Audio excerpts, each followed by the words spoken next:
first month of the NFL season is a wrap, and as we move on to October, bye weeks and, of course, injuries become more of a factor that we'll have to deal with in order to survive the fantasy season on the road to a championship. I'm John Macri, and for this episode of the PFF Fantasy Podcast, IDP edition, I'll be going once again, game by game, to break down all of the most relevant IDP information heading into a crucial Week 5. So let's get it.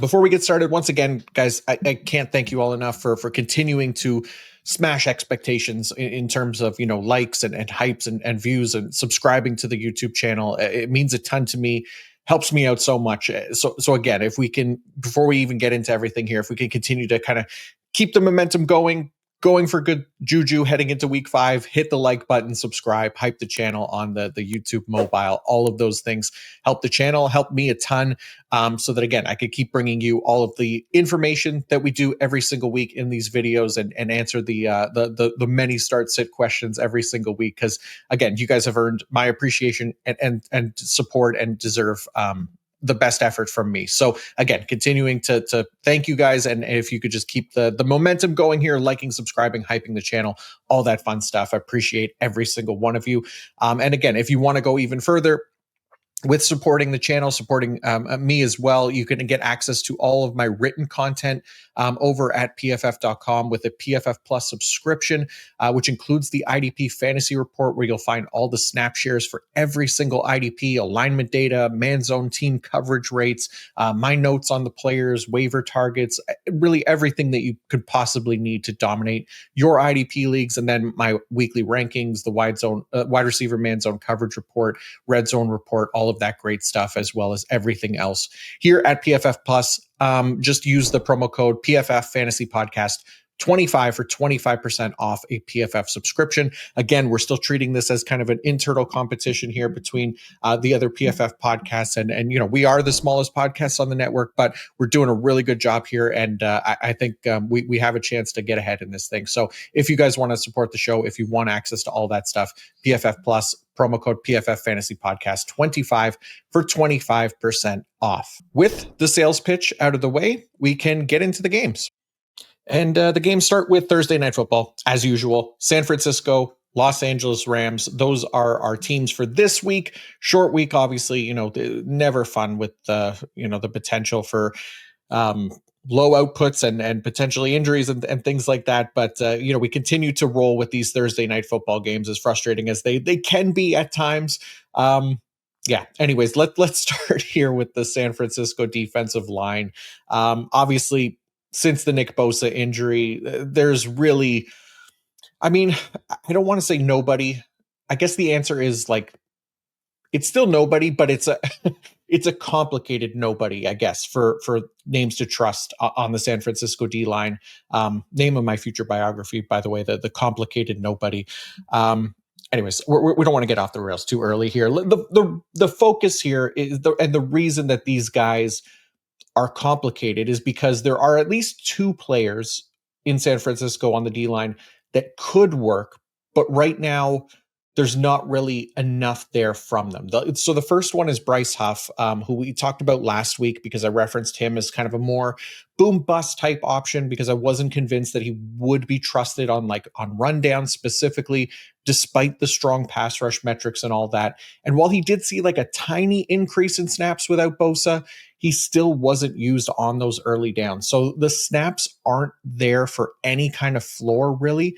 And it really doesn't change his overall outlook that much with Bosa being out. So he'll still be kind of that boom bust option for IDP. He can definitely hit because he's a good pass rusher. And look, this Rams offensive line has been hot garbage so far, but really only going to be a deep league play for the most part is Bryce Huff. The other option is rookie Mykel Williams, first round pick from this past draft. And they are throwing him out there for a ton of snaps. And even though he hasn't landed a sack yet, it's probably going to happen soon here just by default.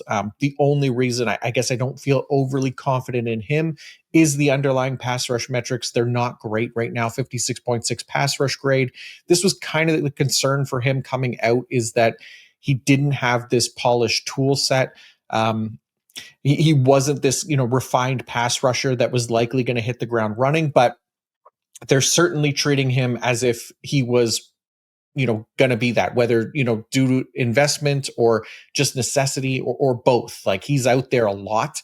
But again, just more of a kind of desperation play there this week. But yeah, anyways, that's enough time spent on the complicated nobodies. But yeah, we're going to be nothing if not thorough here. So San Francisco's linebackers, Fred Warner and Sweet D Winters, off to a really nice start. Both of these guys are startable, though the Rams have not been great as far as surrendering tackles to the linebacker position. But with bye weeks and injuries, like, these guys are still strong options here this week.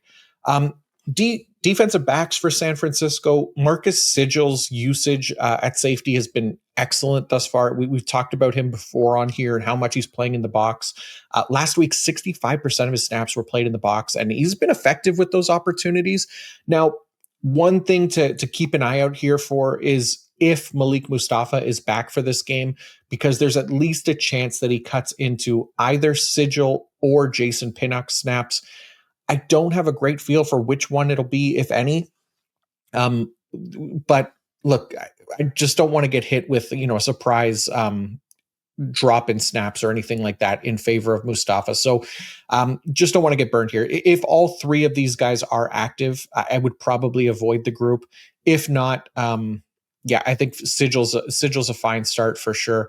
But yeah, if you're a Sigil or Pinnock manager, just keep an eye out for Mustafa. Pivot if he's active, just to be safe. There's really no need to force it at defensive back.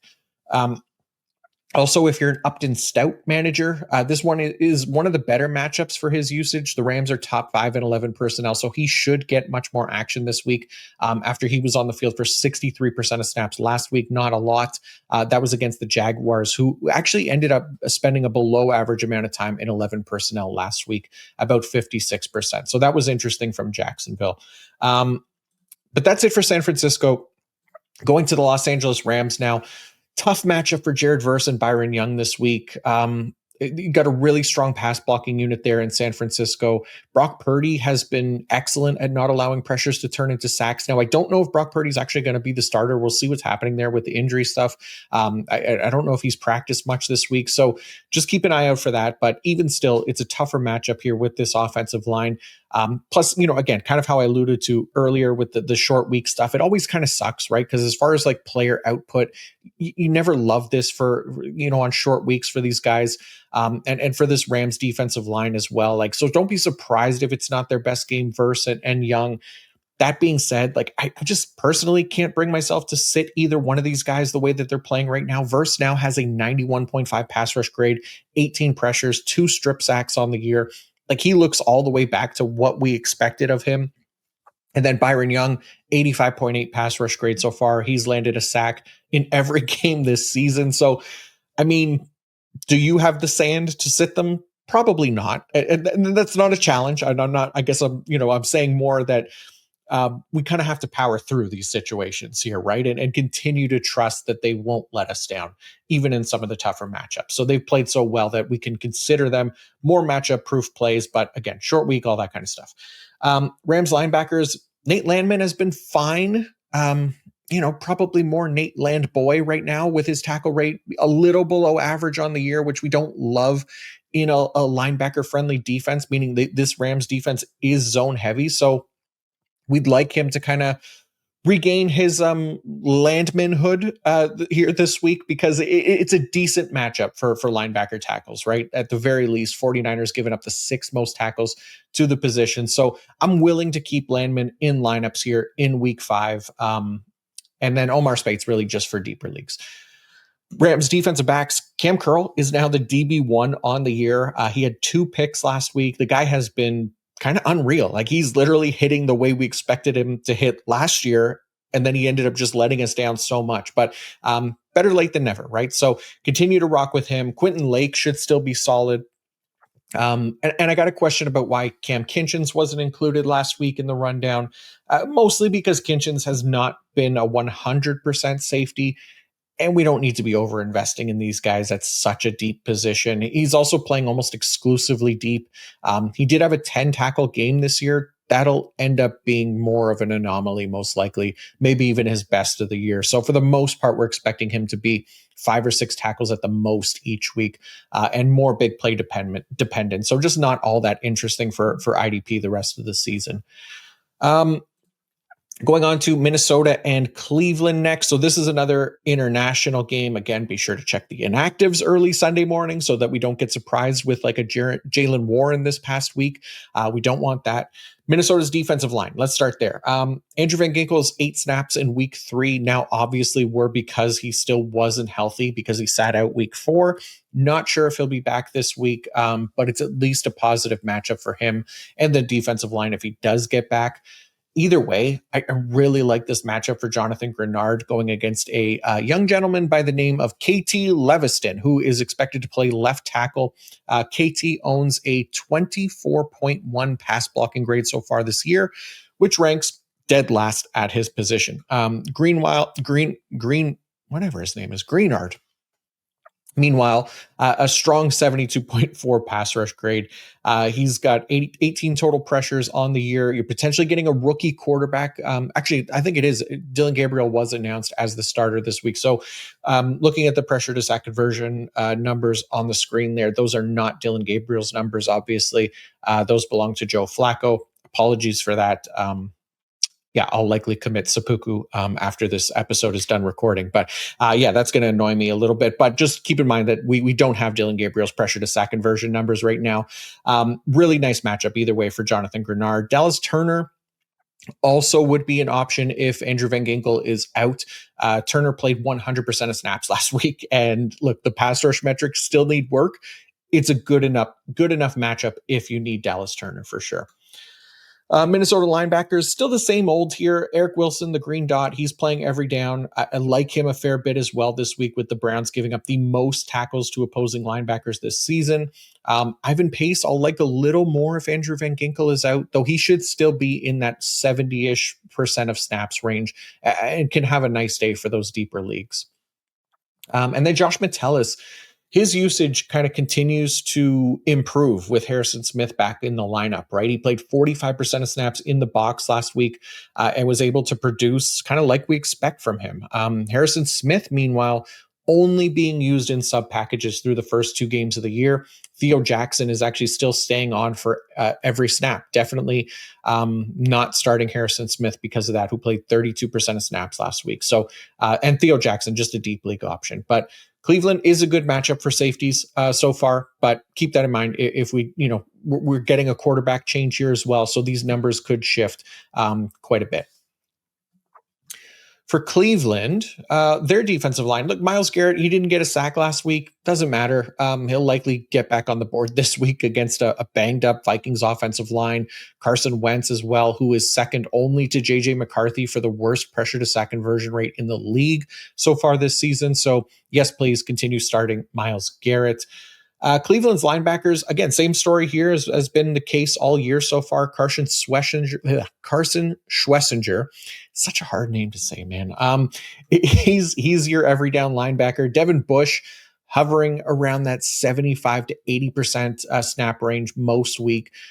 Bush, he, to his credit, like he's been so efficient. It's kind of wild. Like he's never really been a great IDP and now all of a sudden it's kind of clicking for him and he's now one of the best non-full-time IDP linebackers through the first month of the season. So, if you're in those deeper leagues and you need to start a guy that's maybe not full-time, then Bush is back in, I guess. Cleveland's defensive backs, really just Grant Delpit if you got him. The usage in the box has been pretty solid, 36% last week. Not the best matchup here with Minnesota, only 28th in tackles to opposing safety. So more of kind of a low-end safety too for me this week. All right, off to the games with normal start times. And that brings us to Denver and Philadelphia. So we'll start with Denver's defensive line. Nick Bonito has stayed hot from last season, 21 pressures and 4.5 sacks on the year. Even Jonathan Cooper has been really good. He continues to kind of be like an underrated piece of this defense. Just 2.5 sacks for him so far, but 20 pressures, 77.4 pass rush grade, getting plenty of snaps. The only thing this week is that the Eagles, they get the Eagles' offensive tackles, which is Jordan Mailata and Lane Johnson. Plus, Jalen Hurts has been really good at avoiding sacks. The Eagles also run the ball a ton, so that'll at least help like Bonito, Zach Allen, Jonathan Cooper, like their chances of getting tackles at the very least if they're not going to get the sacks this week. So I don't hate them, just don't love them in like big play formats against a tougher opponent this week. Denver's linebackers, Kingleton, he's bringing up that tackle rate each week. He's at 15.9% tackle rate right now for the season. The average is 13%. We know he can do even more damage than that, and he's doing it in one of the league's most man-heavy defenses as well. Like he's just a beast, and I'm going to stay starting him. Justin Sternad, this guy can go kick rocks. He is way too ineffective. It's kind of sickening. 6.8% tackle rate. He's like reverse Kingleton, like whatever the hell that would be. Like Jester Sternad. How's that? Okay. I don't know. We could workshop that one. The main thing here is that for IDP, like he's been not good. And hopefully one day Drake Greenlaw comes back to save us from this hell because Justin Sternad, just so ineffective. It's crazy. Chester Sternad, stupid.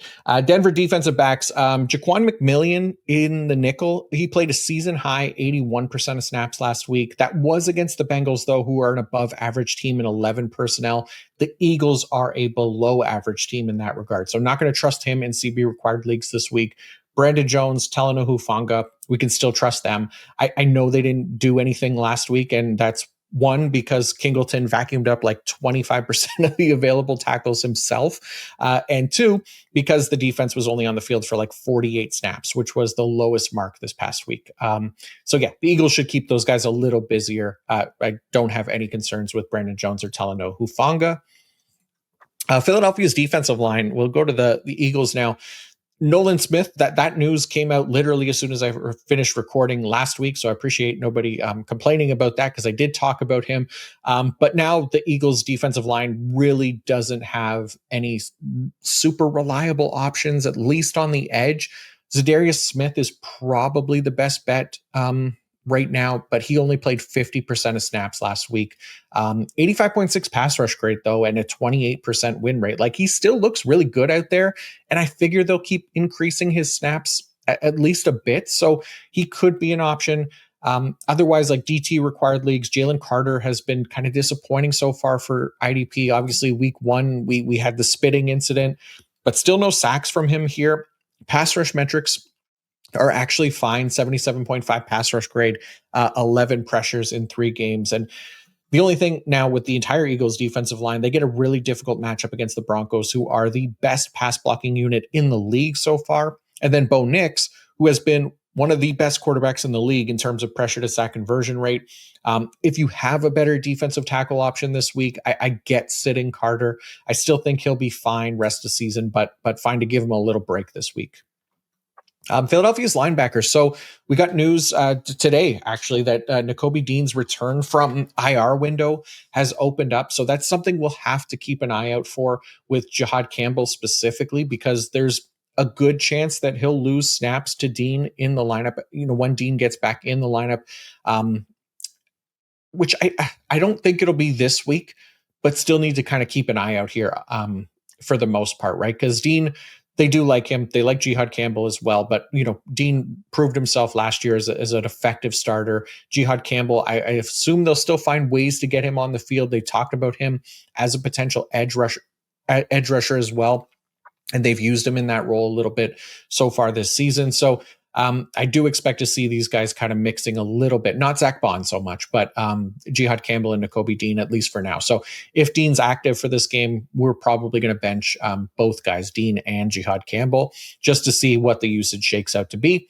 Otherwise, Zach Bond, we're starting this week. We know that that's regardless. And it's another situation where the matchup isn't great. So it's not like he's, a locked in LB1 player or anything this week. I mean, I guess most leagues he probably is. There's not a lot of great options. At linebacker, obviously, and then with bye weeks and stuff like that, and obviously Roquan injuries, those things kind of factor in as well. But Zach Bond's still an option. Jihad Campbell, so again, assuming Nakobe Dean is out, he's basically playing every down as well, just getting a lot of work on the edge. He spent about 23% of his snaps on the edge this season, which I don't love. And that's really kind of kept his tackle rate down. He's around 9%. Again, the average being 13%, right? So not great for Jihad Campbell, and a bad matchup as well. So Campbell would be the one that I'd likely be looking to sit this week. But I understand, again, with bye weeks injuries, we might not have better options than a guy that's basically playing every snap. Philadelphia's defensive backs, we saw a positive development for rookie Andrew Makuba, who finally got up to 100% of snaps after constantly ceding snaps to Sidney Brown through the first 3 games. The Eagles' safety deployment, it's not great for IDP usage, or where we're seeing these guys get a ton of work around the line of scrimmage. So that's Blankenship and Makuba now. But this is at least a positive matchup, right? Where the Broncos are giving up the 5th most tackles to the safety position. So, on a week where we don't have Deshaun Elliott or Xavier McKinney or Xavier Watts, Jesse Bates, Jaquan Brisker, Kevin Byard, Makuba, he's at least an option for us. And then obviously Cooper DeJean, he's out here balling still, now up to CB2 on the year. Leave him locked in. Okay, going to Dallas and the New York Jets now. So we'll start with Dallas's linebackers. Kenneth Murray is still a thing, really kind of wasting us the top spot in one of the league's most zone-heavy defenses with his bland ass. Jack Sanborn, meanwhile, just continues to do more with less. 11 tackles last week to Murray's 8, and he did it on only 75% of snaps compared to Murray's 94%. So this is a good matchup. The Jets are 10th in linebackers, in linebacker tackles. Sanborn might end up being an option for you guys with teams on a bye week. Otherwise, Murray is still fine as well. Dallas's defensive line, man, it's just a gross, disgusting rotation there. Even with Jadeveon Clowney added to the mix, like nobody played more than 48% of snaps last week for this edge group. Donovan Ezeraku, he played the most, which was great, but he had a 0% win rate and 0% pressure rate. You're not going to get much with that, right? So let's just continue to wait for consistency with this group before trusting anyone for IDP. Dallas's defensive backs, Donovan Wilson, I guess probably the only option. Like even Deron Bland didn't get his slot roll back last week on his return. So until that happens, just not trusting the Cowboys defensive backs much. The Jets, we got Jamie and Sherwood, aka Jamie and Sure Thing, aka Jamie and Sure gives me. Actually, no. Green dot for the Jets. We leave him in lineups. He's great. Jamie Sherwood, we love him. He hasn't had the big play luck yet, but he's 8th in the league in total tackles right now. We love that. And the big plays will come. So definitely starting Jamie and Sherwood. The other spot in that Jets linebacker core went to Kiko Mauigoa. As we kind of expected last week, we talked about that, and it was about 90% of the snaps. So that was good to see. He could be kind of a deeper league desperation play if needed, and as long as Quincy Williams and Marcelino McCrary Ball continue to be out. Dallas has given up the 9th most tackles to the linebacker position. So you got an extra deep league option there with Mauigoa. Jets defensive line. So the Cowboys are the worst pass blocking unit in the league right now. I know we talked about them as a positive matchup for Micah Parsons and Rashawn Gary last week, but Dallas, they apparently made a very concerted effort to get that ball out quick to make sure that Micah couldn't affect the game. Yet he's still got a sack in the end. But again, Dak continues to be really, really good at avoiding pressures turning into sacks this season. So just going to be hard to rely on too much on anyone from the Jets this week. Quinnen, for DT required leagues, sure. But Will McDonald, he's had his good games every now and then. They're just not easy to predict when they'll happen, but he's basically the closest thing to being a starter for IDP from this group for the edge group specifically. Jets defensive backs, it's still Andre Cisco, Tony Adams. I will say Tony Adams spent 40% of his snaps in the box this season, mostly strong tackle rate for when he's out there, which has only been 2.5 games this season, but he does have an 11.1% tackle rate. He might fly under the radar a bit, but he's getting good usage, slightly above slightly above average matchup for safeties this week. Tony Adams, not a bad streaming option if you need him. Okay, going on to Las Vegas and Indianapolis now. Let's start with Max Crosby, man, because he's just so much fun. Just an IDP legend at this point. He got his first interception last week to make up for not sacking Caleb Williams, who, by the way, been much better at avoiding sacks this year. Really love that for his development. But yeah, he's on a bye week this week. We don't need to be talking about him. Back to Supermax. It does not leave the field. Continues to be a high-end IDP option each and every week. This week, he'll be tested against a quarterback who has done a really good job not letting pressures turn into sacks, which is Daniel Jones, but just not enough to make me bench Max. And you shouldn't either. We don't need to be silly here.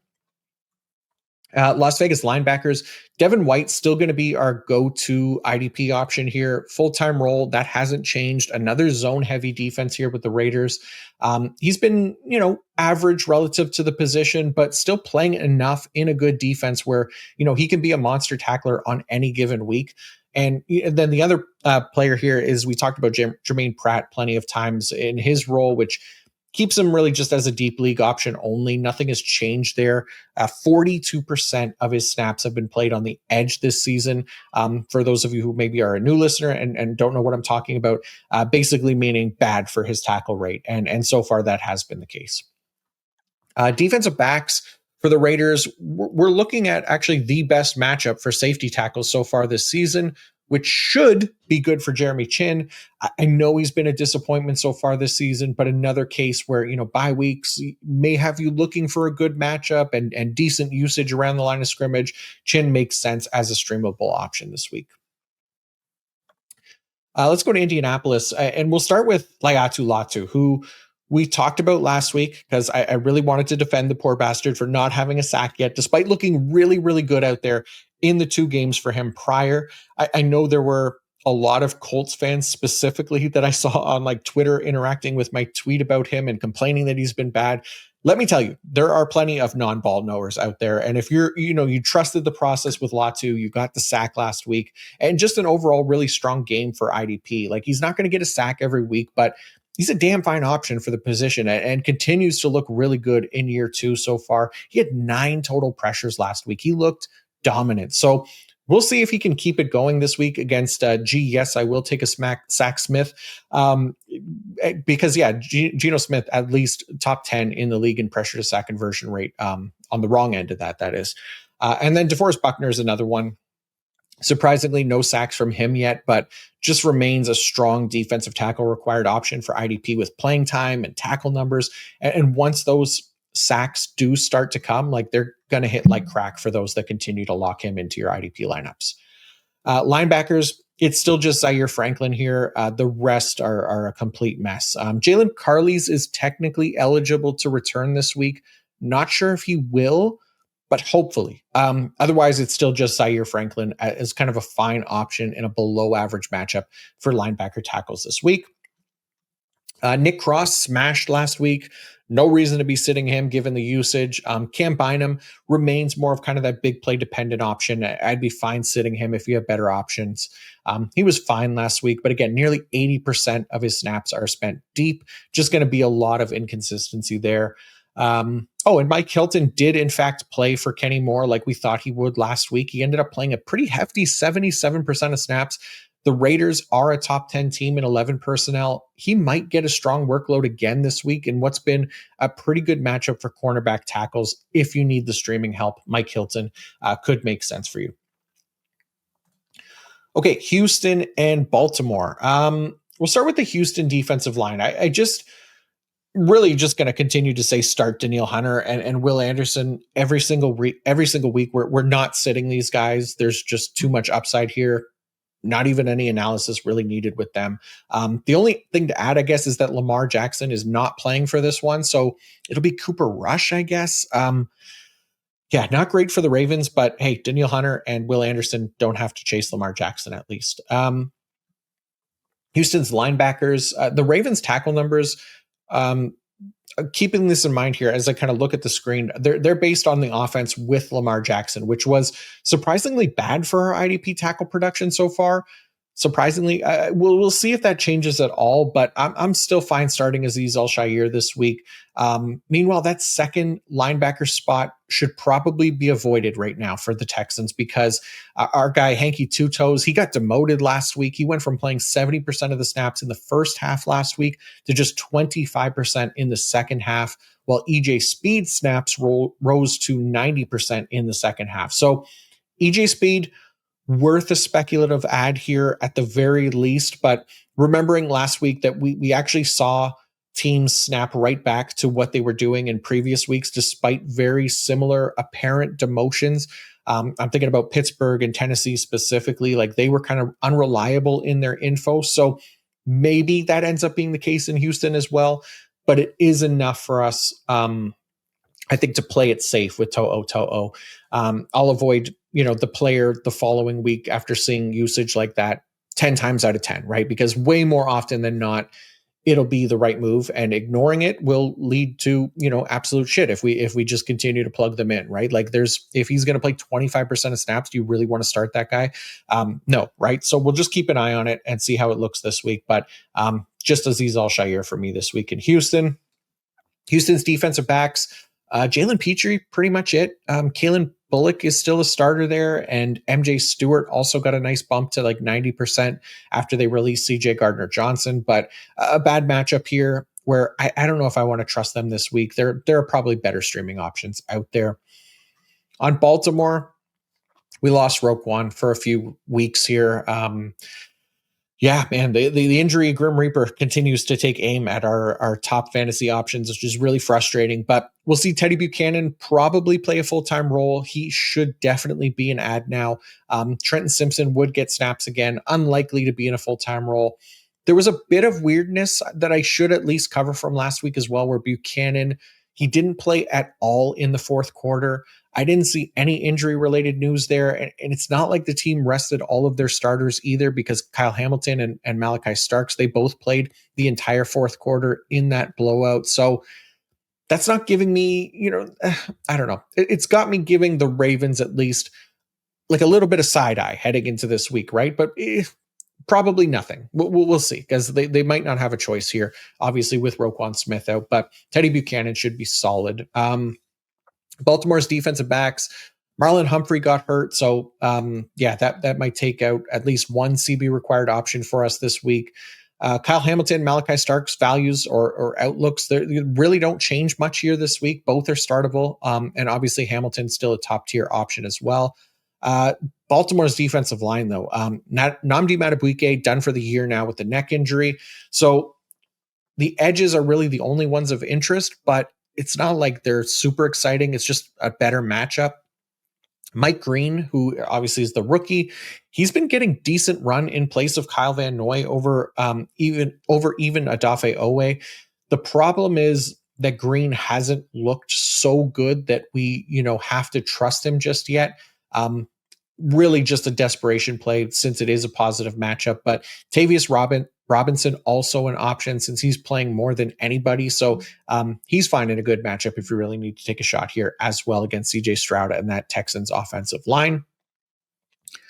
Moving on to Miami and Carolina next. We'll start with the Miami linebackers.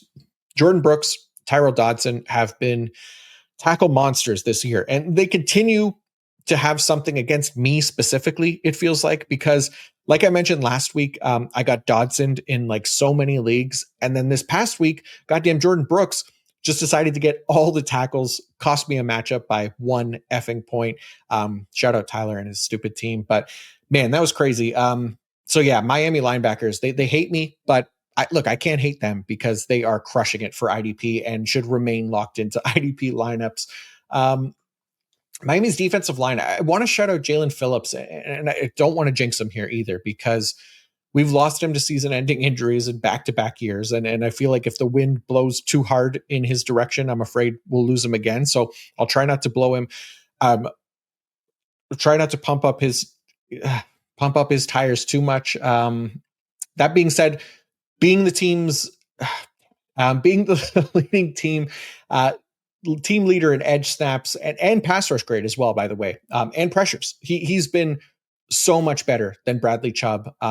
Except Chubb has the 3 sacks, right? And Phillips has none, unfortunately, but they're coming if he can stay healthy, right? It's not the easiest matchup this week with Bryce Young doing such a good job avoiding sacks, but this does at least have me optimistic for his rest of season outlook, and someone that if we're looking for edge help, he could be like a nice add or buy low as a stash right now.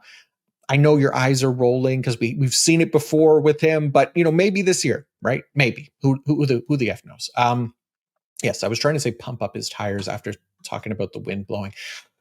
Miami's defensive backs, Minkah Fitzpatrick. That is it. Fatu Melifonwu came back last week, and he and Ashton Davis went back to rotating just enough to kind of keep them from being IDP starters. So really, it's just Minkah right now, and it is a good matchup for safeties.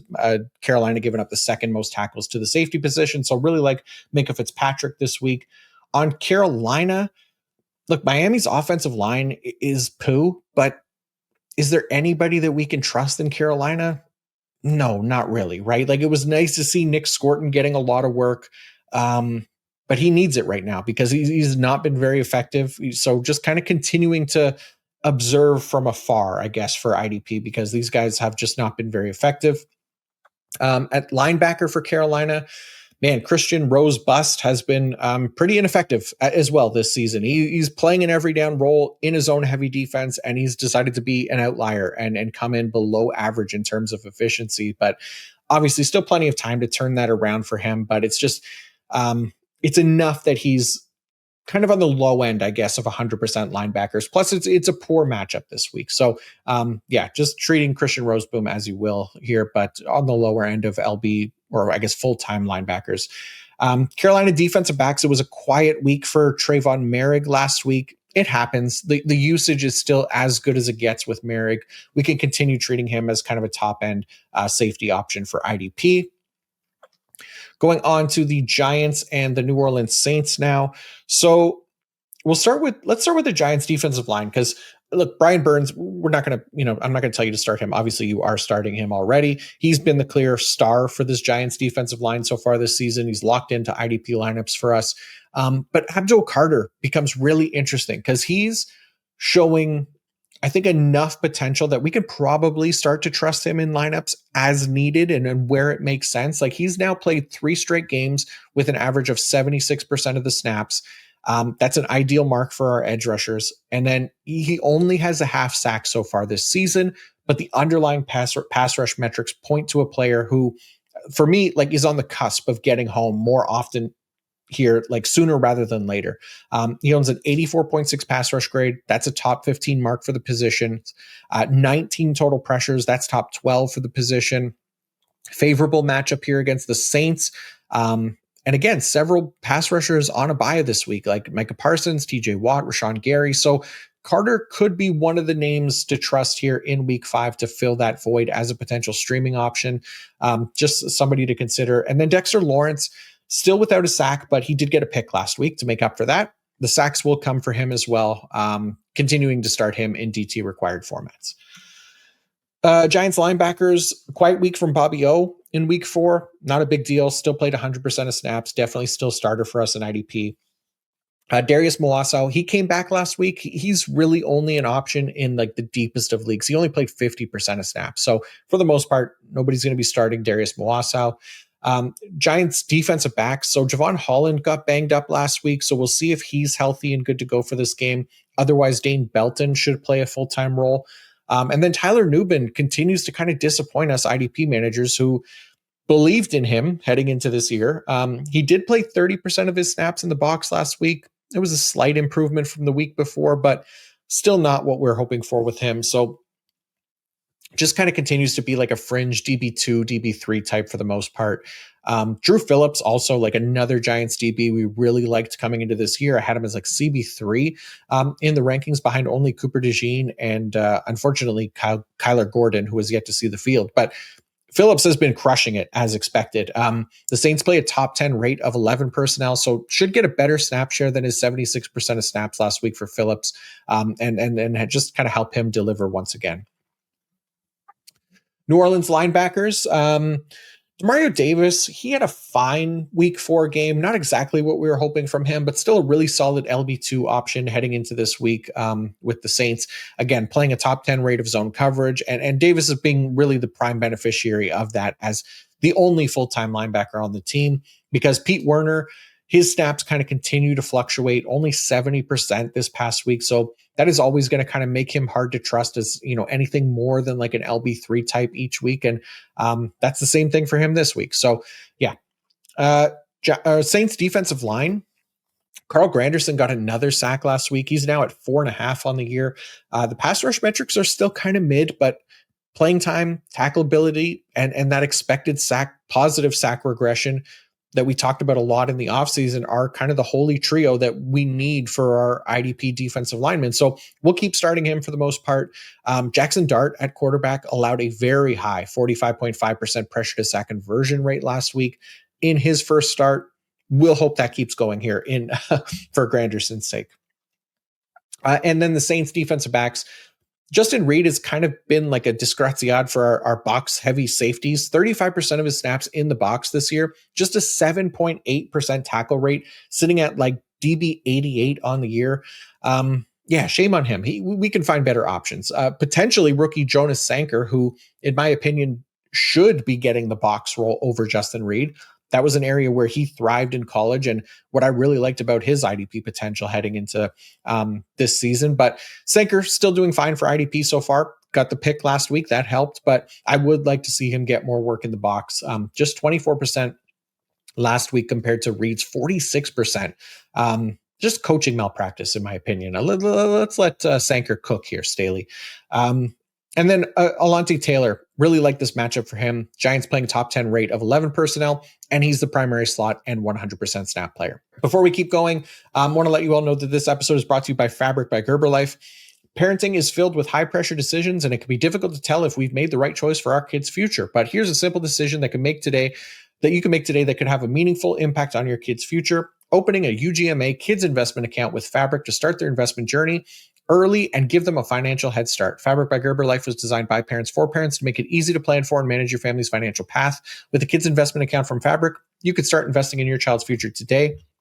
It's all online, and setting up an account could take you just 5 minutes. Get started investing with as little as $1 a day, then manage your child's account and monitor their investments right from your phone. There are no contribution limits, multiple tax advantages, and they're SIPC insured up to $500,000, plus no commission fees and just a low flat monthly maintenance fee. Fabric has partnered with Gerber Life, trusted by millions of families like yours for over 50 years. Join the thousands of parents who trust Fabric to help protect their family. Start investing in your child today at meetfabric.com/PFFNFL. That's meetfabric.com/PFFNFL and EETfabric.com/PFFNFL. Portfolios managed by Fort Washington Investment Advisors, Inc. Additional services provided by Apex Clearing Corporation. All investing is subject to risk. Learn more at meetfabric.com. On to Tennessee and Arizona next. We'll start with the Tennessee linebackers because Cedric Gray had a monster performance in week 4. Really just 1 week after it seemed that he had lost his job to Kaiser White, but Kaiser White was inactive for week 4, which, would indicate that maybe the team didn't feel that he was a necessary part for their defense. And that just allowed Gray to go back to his 90-ish% snap share and have a really big day. So, if you're an IDP manager who had Cedric Gray, you benched him because of the usage, I would not be frustrated by that. Like, it's annoying, sure, but again, we're trusting our processes here. Like if we see these kind of trends the week before where a guy looks like he's losing his job or he's only playing a little bit or he's rotating off way more than we like 9 times out of 10, that's going to lead to us avoiding a dud the next week, right? Just by trusting the usage. And if it does snap back like it did this week, then yeah, we could put him back into lineups and continue to roll with him from there. But we're not going to beat ourselves up for benching a guy after seeing that he was losing snaps to another linebacker, for example, right? So, yeah. For now, I think, barring Kaiser White being active on game day, Cedric Gray is a fine option, I think, to plug into lineups as needed here in non-shallow formats. Cody Barton still an option. He's just really ineffective, but yeah, 100% player. Tennessee's defensive backs, man, I don't think I'm trusting anyone from this group. Like we talked about Amani Escort last week. He's been demoted back to Amani Hooker. Just a 69% snap share. He rotated with Quandre Diggs, and even Xavier Woods only played 79% of the snaps. So Tennessee just kind of continues to be weird with their defense. It was the linebackers the week before, right? And now it's maybe the safeties. So these guys are annoying. They kind of suck for IDP. We'll see if this ever smooths out here. We get some consistency. Tennessee's defensive line, like this isn't much better outside of Jeffrey Simmons, who should almost always be in starting lineups, especially for DT required leagues, but nobody else really showing any promise from this group. It's Draymond Jones and Arden Key, Oluwafemi Oladejo, like just mid. No, thank you. On to Arizona. We'll start with the linebackers. Akeem Davis Gaither, he out-tackled Mac Wilson last week, despite not being a full-time player, just 79% of snaps for him. But we did kind of talk a little bit last week how like run-heavy matchups will help Akeem Davis Gaither. And that's what the Seahawks were to them last week. And it resulted in a pretty nice day for Davis Gaither. Mac Wilson is still the one that we want to trust going forward.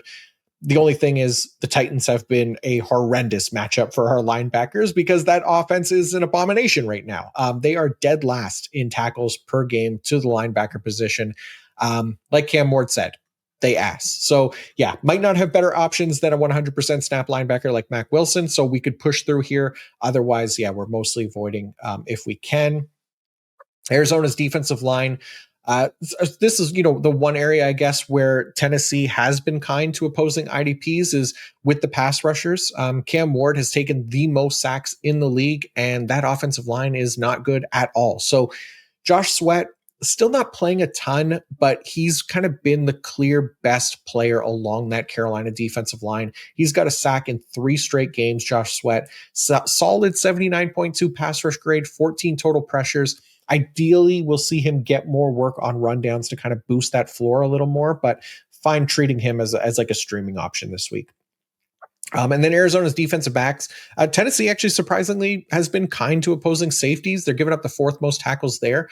The good news, that's just good news for Budda Baker to get a bounce back this week. He was a little quiet last week. And then Jalen Thompson also continues to be a strong option. So we'll keep starting those guys as well.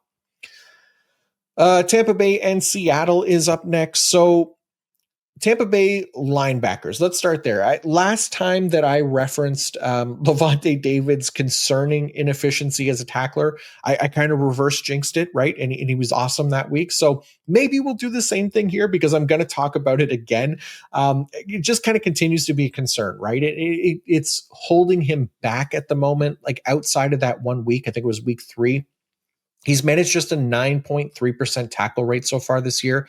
That is the worst mark among the top 36 IDP scorers at the position. So again, it was a concern coming out of last year where he made up so much ground with big play that there was bound to be some regression in his IDP output this year. And so far that has been the case. So Seattle at least is a good matchup. They're giving up the 5th most tackles to the linebacker position. So that's a positive for David. And also Servassier Dennis. He's been more effective than David in terms of tackling, but he's also coming off the field just enough to kind of keep him a little bit lower in the ranks for now. But both players, I do think ultimately should be solid in week 5 because of the positive matchup and overall playing time. Defensive line for Tampa Bay. Hassan Reddick got banged up last week. They said stinger, concussion, whatever it was. Unsure if he'll be able to go this week. Probably not if I had to guess right now. Yaya Diaby is like a fine streaming option with like pretty good playing time. He's just been really up and down as a pass rusher. He had just a 47.2 pass rush grade last week with a 0% win rate and 0% pressure rate. And then the week before, he had an 85.9 pass rush grade, 33% win rate, 27% pressure rate. So really kind of just matchup dependent at this point for Diaby. And this week isn't a great matchup for him since he'll line up almost exclusively against Charles Cross at left tackle, who owns an 83.7 pass blocking grade, which is the 7th best mark among offensive tackles. So going to mostly avoid the Tampa Bay defensive line this week. Tampa Bay's defensive backs, Antoine Winfield Jr., I know he's only really delivered the 1 great week of IDP output so far. IDP managers probably frustrated with him. And look, we continue to like Tyke Smith better. That doesn't change. He's still the top option in Tampa Bay, but I do think Winfield is still going to ultimately be really good for the rest of the season, or just solid at the very least, right? So this week they do have a positive matchup against the Seahawks, giving up the 7th most tackles per game to the safety position. So it's versatile usage for Winfield. It's not like him coming down and playing in the box a ton every single week, but he should at least be in a decent position to be, more of a safety 2 type value this week. On Seattle, Byron Murphy II, coming off a quiet week 4 performance, right? If you remember, it would have been the Thursday game. I talked about how I was going to start him and, buckle up for the BS that was about to take place. And of course, that was the case, right? So, look, ultimately, he's still been one of the better IDP options in DT required formats. He's currently scoring as a top 10 defensive tackle right now. Should be in a good spot to bounce back this week against Tampa Bay's pass blocking unit. They rank bottom 10 in the league so far this season. Murphy owns a 76.8 pass rush grade, 14 total pressures on the year. I think we could continue to roll with him as a starting option. But yeah, other than Byron Murphy and Leonard Williams, of course, it's been a pretty heavy rotation at edge for Seattle. Boye Mafe, Derek Hall, Uchenna Nwosu. Uchenna had the 2 sacks last week, but doesn't really change his outlook as a fringe starter for now, and mostly for deeper leagues. Seattle's linebackers, Ernest Jones, we're leaving him in our lineups, no questions there. The LB2 spot does raise plenty of questions, though, because Tyrese Knight and Drake Thomas shared drives throughout the week 4 game, with Thomas replacing Knight on several third downs, even if it wasn't his turn to be out there for a drive. And then neither guy was a 3-down linebacker when it was their drive as well. So I'm fine treating Drake Thomas as a speculative ad in deeper leagues, just in case he fully takes over as that LB2 in Seattle, but I'm not trusting any of the non-Ernest linebackers in Seattle this week. Seattle's defense backs, it was great to see Devin Witherspoon back and not miss much time, because he came back, crushed it last week, still locked in CB required option. Julian Love has cooled down a little, and that has kind of correlated with his work in the box, dropping off each week. Just 7 snaps in the box last week, 13 the game before, and it was down from 25 in week 1. So a little concerning there for Love. I'm willing to give him one more week as a starter for us, because he's been so good in the past and he's been able to overcome unideal alignments as well. So just one to kind of keep an eye on for now.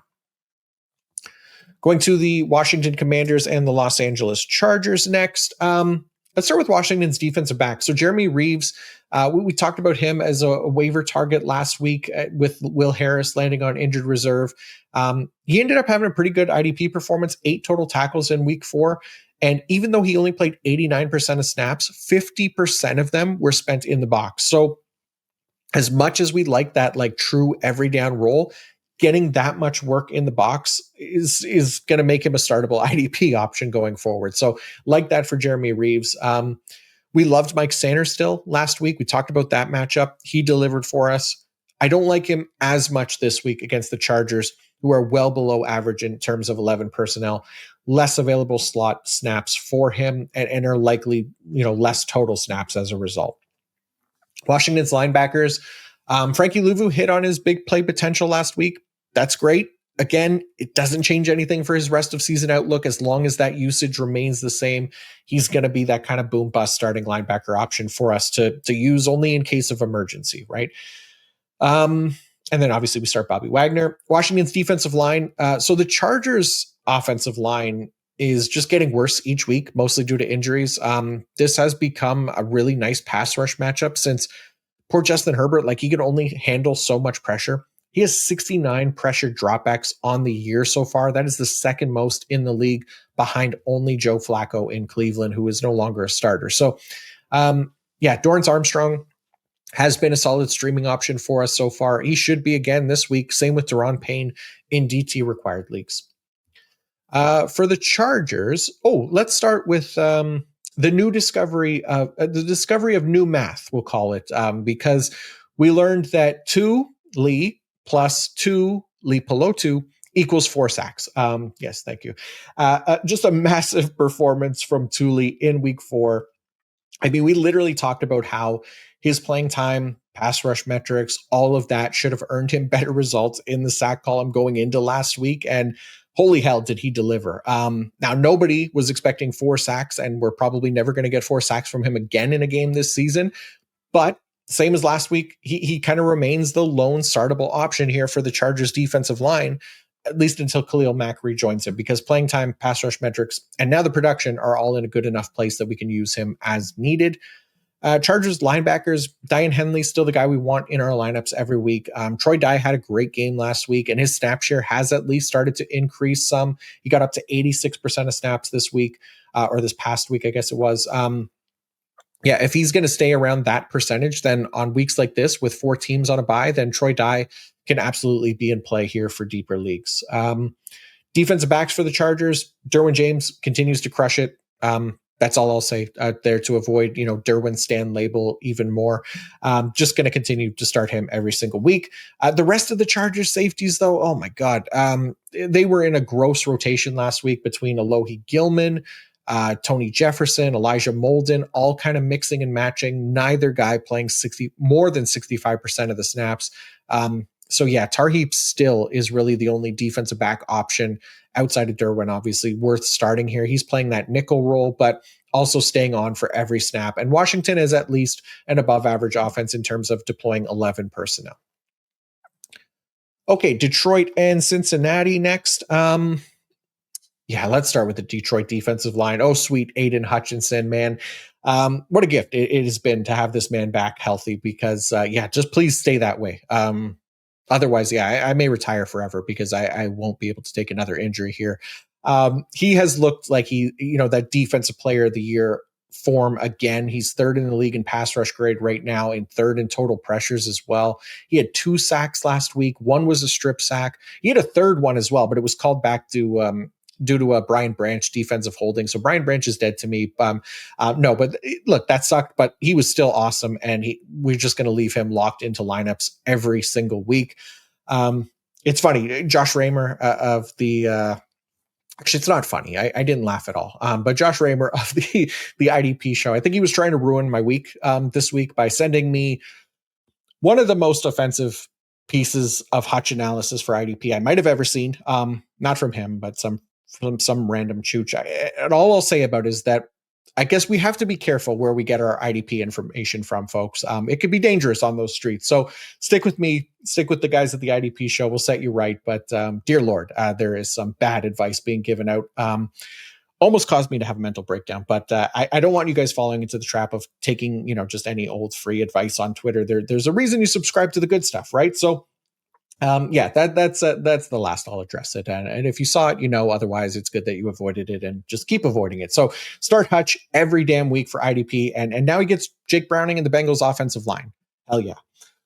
Detroit's linebackers. Captain Jack Campbell continues to deliver above expectations as a tackler in this man-heavy defense. Not a great matchup this week with the Bengals offense being so bad, but he's the one that I still trust more often than not. Anzalone is fine, but really only going to make it into deep league lineups. And then defensive backs, Brian Branch, look, he's been up and down. This is the worst tackle matchup for safety so far this season.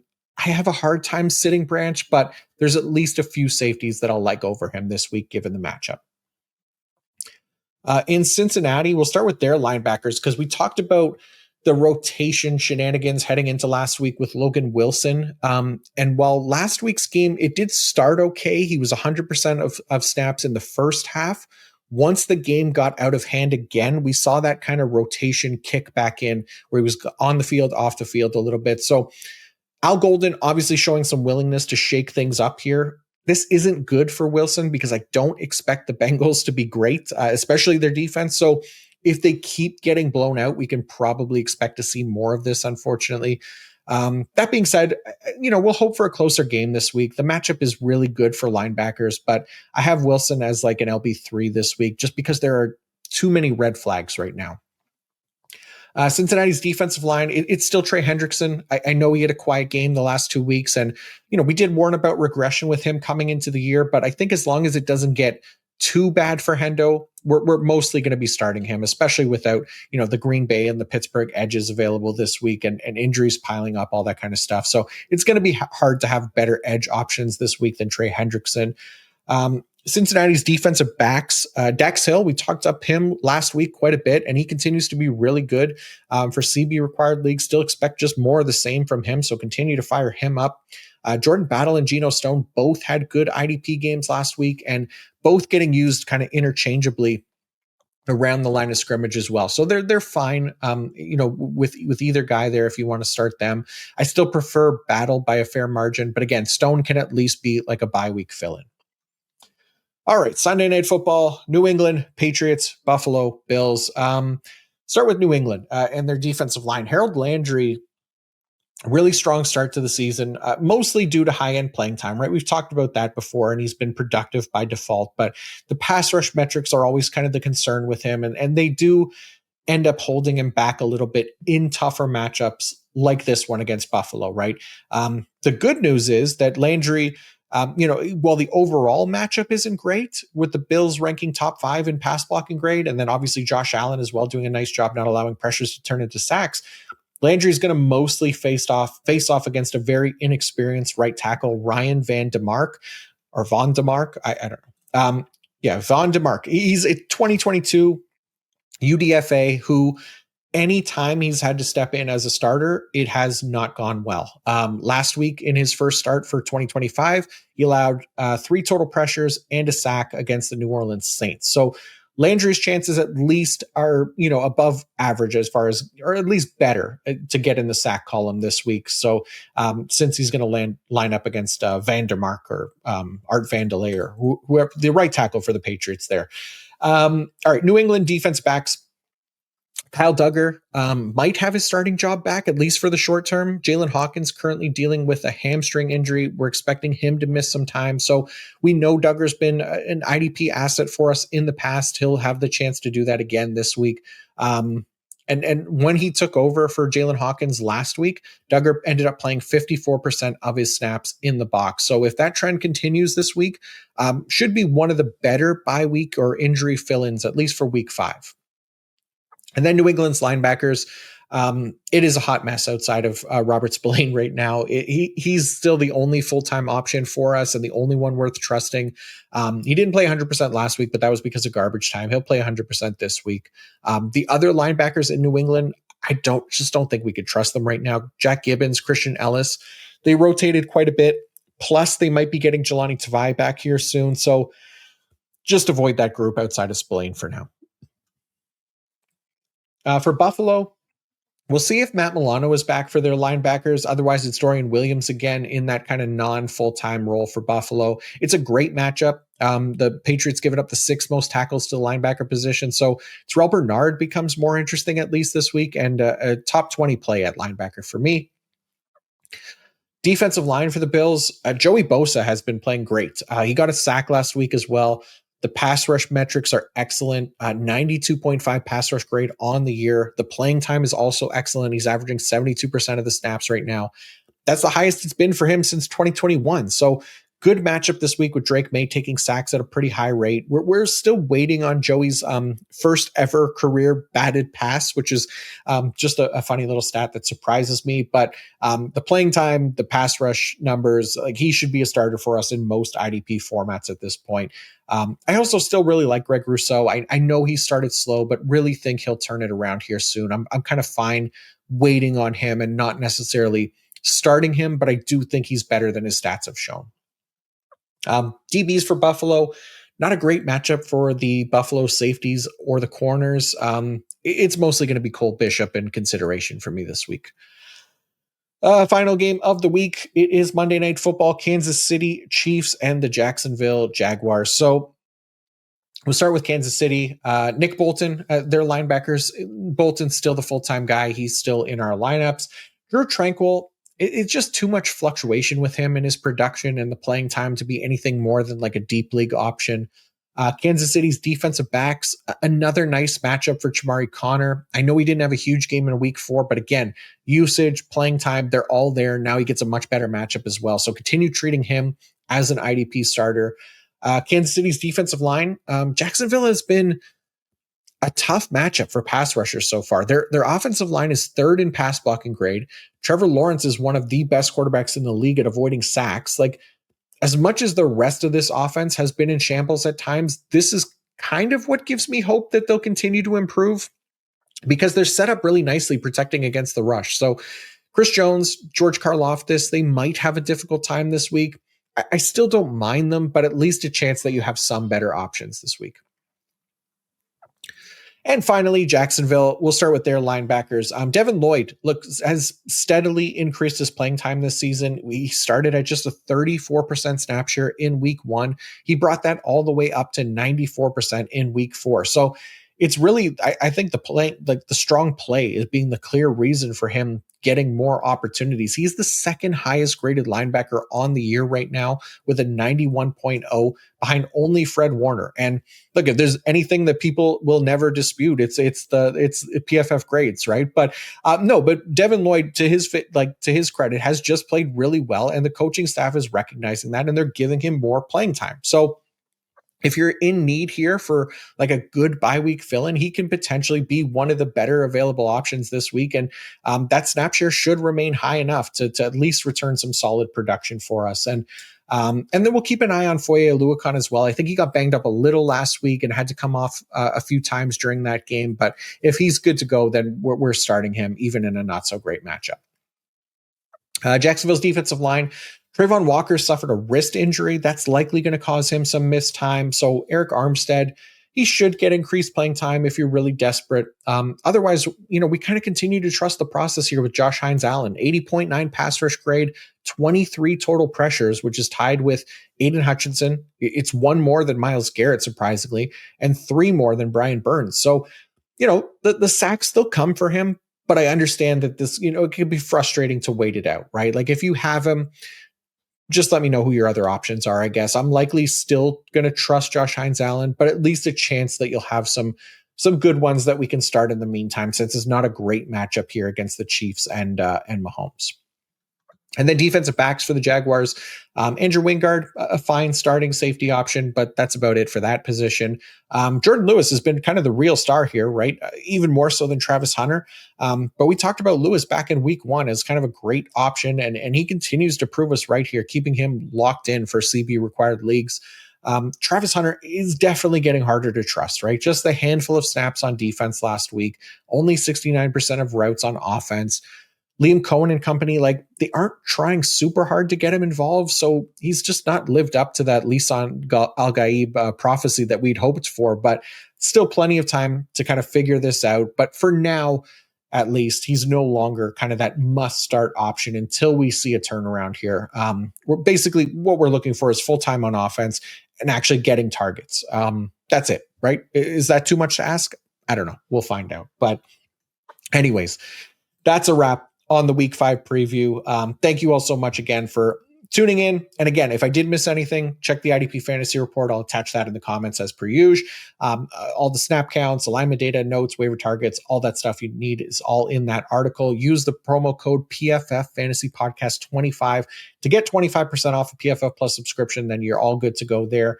Again, please throw a like, subscribe to the channel if you haven't already. I can't tell you guys thank you enough for being so great. That, again, it really does help me and the channel a ton. So, as always, feel free to ask questions in the YouTube comments. I'll try to get to them all. But good luck in week 5. And until next time, peace out.